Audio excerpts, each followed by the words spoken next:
Retesting positive. Well, the newspaper articles called it something different, but that's the only fact that we know.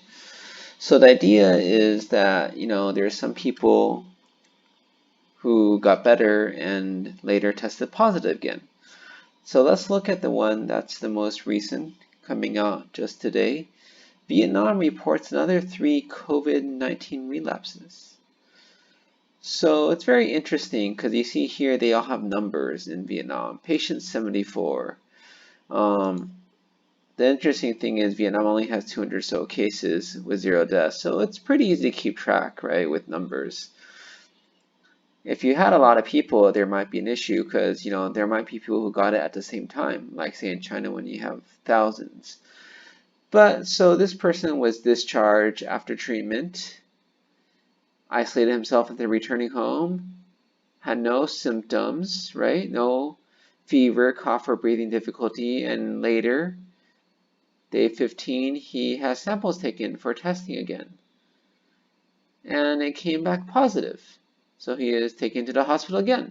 They tested his members in his house and they were negative, but they were put under quarantine and his home and neighborhood were disinfected. They have other patients. Brazilian man, positive, right? They both were taken back to the hospital after their samples were positive again. Then there's other relapses all earlier. See? Interesting, right? So, what do we make of that? Well, they're going to grow the viruses and study it further. So, the South China Morning Post is talking about Hong Kong, where it's based, and there's 8 patients who test positive after leaving the hospital.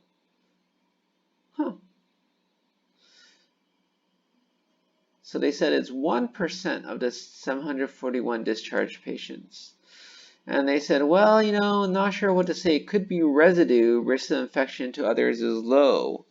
Not sure that you can make that conclusion that risk of infection to others is low. They put them in isolation. Obviously, they're worried about that risk. They don't want to take a risk unnecessarily. And it says some had very mild symptoms, just cough or runny nose, and some didn't have any symptoms. And again, they're going to do blood tests and viral culture to get more information. In Vietnam, they're growing the virus. I didn't know. I don't think they mentioned the blood test, but they want to do some antibody testing.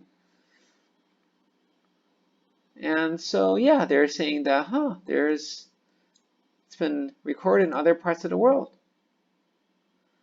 Another one. This is much earlier, back in end of March, a month ago, and they said 3 to 10% of patients who recovered test positive again after being discharged. So they have to be negative to be discharged. And then they test positive. And then again, they said they have no evidence that they're infectious because the family members don't get it. That's a little bit complicated because there's people who obviously get it and their significant others or family members or friends who are in very close proximity to them don't end up getting it. I'm not sure why that is. So, they're saying, 5% in one hospital, in Tongji Hospital. And then in Wuhan, they're saying 5 to 10% test positive. They're saying maybe it's the nucleic acid test. Maybe they're sort of not as good. Interesting. So let's look at it further. I drew some pictures here. So this black line is the virus, and this is what we define as positive. So if you're high, then you test positive. If you're just here at the line, then you're not positive, to be above the line. And so one thought is that, well, people are still sort of here and yeah, they still have the virus. This would be, say, another line would be 0 virus.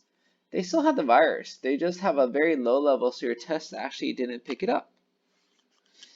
That's one possibility, right? There's another possibility. See, this is you get it from somebody else. So you clear it, you're negative, you don't have it, and somebody else, is coughing a lot and they transmit it to you. What about you have a big nose because this is where they test, like Pinocchio. What about if it's already hidden somewhere inside of you and it actually comes up again? If it reactivates, if it's latent, is that another possibility? So first of all, let's talk about this concept of a virus culture. So you may think, well, we're doing a PCR test. Isn't that a wonderful test? You catch these minute fragments of RNA and tell whether somebody has it or not. Well, it's good just to tell you if somebody has it. It doesn't tell you about what they actually have, right? Before we mentioned you have some virus on you. Is it affecting you? I'm not sure, right? So a virus culture gives us a lot more information. They actually try to grow it. It's pretty hard to grow. It's going to take some time. When they grow it, then they can try to do testing on it. So for bacteria, we always try to grow it. So we do have PCR as well. We could tell much more quickly what type of bacteria we think it is. But the thing is, we can't actually test antibiotics on it. We don't know what antibiotic works for it until we are able to grow a significant amount in the lab and they could see and they can actually test the antibiotics because it's a manual process of testing antibiotics, what works and what doesn't. There's one exception. That is, there are certain mutations we say that confer resistance to bacteria. So MRSA versus not MRSA, that's one example, or KPC. Anyways, so the three possibilities, somebody improved, then they got it again from somebody else, right?